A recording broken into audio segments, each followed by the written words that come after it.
Sejarah Yerusalem sering diceritakan sebagai kisah panjang peperangan antara dunia Kristen dan dunia Islam. Namun bila kita melihatnya lebih dekat, sejarah itu ternyata jauh lebih rumit, bahkan penuh ironi.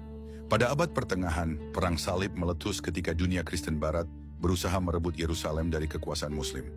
Paus di Roma menyerukan perang suci, dan para raja Katolik dari Prancis, Jerman, serta berbagai wilayah Eropa berangkat menuju Timur Tengah. Dalam narasi klasik, ini digambarkan sebagai konflik besar antara dua peradaban. Namun berabad-abad kemudian, dunia Kristen sendiri mulai terpecah. Tahun 1517, seorang biarawan Jerman bernama Martin Luther mengguncang Eropa dengan kritiknya terhadap gereja Katolik. Peristiwa yang kemudian dikenal sebagai Protestant Reformation ini memecah Eropa menjadi dua kubu besar, Katolik dan Protestan. Sejak saat itu, konflik internal di Eropa menjadi begitu intens, sehingga musuh lama di luar benua seringkali bukan lagi prioritas utama. Ketika armada Katolik bertempur melawan Utsmaniyah dalam Battle of Lepanto, pertempuran laut terbesar antara Eropa dan kekuatan Ottoman, banyak negara Protestan justru tidak terlibat. Armada Spanyol, Venesia, dan negara gereja bertempur habis-habisan di Laut Mediterania. Tetapi negara-negara Protestan seperti Inggris dan Belanda memilih jalan yang berbeda. Alih-alih mengangkat senjata, beberapa dari mereka justru membuka hubungan dagang dan diplomatik dengan Ottoman Empire. Inggris di bawah Ratu Elizabeth I menjalin hubungan ekonomi melalui Levant Company, sementara para pedagang Belanda juga membangun jaringan perdagangan dengan pelabuhan-pelabuhan Ottoman. Pada saat sebagian Eropa bertempur di laut, sebagian yang lain justru membangun hubungan ekonomi dengan kekuatan yang sama. Berabad-abad kemudian, sejarah kembali berputar dengan cara yang tidak terduga. Ketika Perang Dunia Pertama mengguncang dunia, Kekaisaran Ottoman berada di pihak yang kalah dan kekuatannya mulai runtuh. Pada tahun 1917, pasukan Inggris di bawah Jenderal Allenby memasuki Yerusalem, mengakhiri lebih dari 4 abad pemerintahan Ottoman di kota suci itu.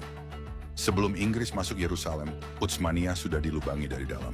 Sekitar tahun 1916 sampai 1918.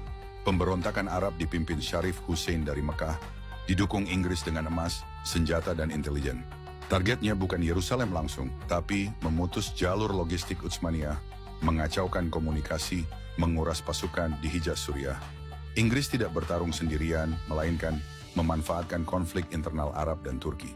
Hal ini membuat Utsmaniyah bertempur di banyak front sekaligus. Dampaknya, saat Allenby mendekati Yerusalem, Utsmaniyah sudah kehabisan tenaga, bukan kalah dalam satu duel yang agung. Yerusalem tidak jatuh lewat pertempuran besar. Pasukan Utsmaniyah mundur secara teratur untuk menghindari kehancuran kota suci, menyelamatkan pasukan yang tersisa. Lalu Inggris masuk ke kota yang sudah tak dipertahankan secara maksimal. Secara militer, Yerusalem adalah hasil kelelahan sistemik Utsmaniyah, bukan keunggulan heroik Inggris. Ironinya, kekuatan yang kini tampil sebagai penakluk Yerusalem adalah negara yang berabad-abad sebelumnya pernah menjadi mitra dagang Ottoman. Dan bahkan sebelum kota itu jatuh, pemerintah Inggris telah mengeluarkan Balfour Declaration, menunjukkan tujuan politik Inggris atas Palestina. Sebuah pernyataan yang mendukung pembentukan tanah air nasional bagi bangsa Yahudi di Palestina. Pada 2 November 1917, di tengah Perang Dunia I, Menteri Luar Negeri Inggris Arthur James Balfour menulis sepucuk surat singkat kepada Lord Walter Rothschild, tokoh Yahudi Inggris. Surat itu bukan perjanjian internasional, bukan hasil negosiasi penduduk Palestina, dan bukan keputusan PBB, tetapi janji sepihak sebuah kekuatan kolonial. Isinya tampak sederhana, namun konsekuensinya luar biasa. Isi utama deklarasi Balfour. Secara ringkas, Inggris menyatakan mendukung pendirian National Home for the Jewish People di Palestina, dengan syarat bahwa tidak merugikan hak-hak sipil dan keagamaan komunitas non-Yahudi, Muslim dan Kristen yang ada di Palestina.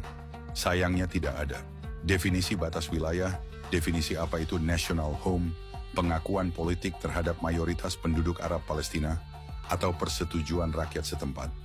Deklarasi itu kemudian menjadi salah satu dasar politik bagi berdirinya negara Israel pada tahun 1948.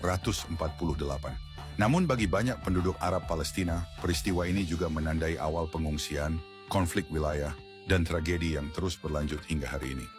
Dari Perang Salib hingga Perang Dunia, dari Lepanto hingga Deklarasi Balfour, sejarah Yerusalem menunjukkan satu hal. Seringkali yang menentukan nasib sebuah tanah Bukan hanya iman atau ideologi, tetapi juga kepentingan politik, perdagangan, dan kekuasaan. Dan sampai hari ini, warisan dari keputusan-keputusan masa lalu itu masih terasa dengan adanya konflik dan duka yang belum sepenuhnya selesai.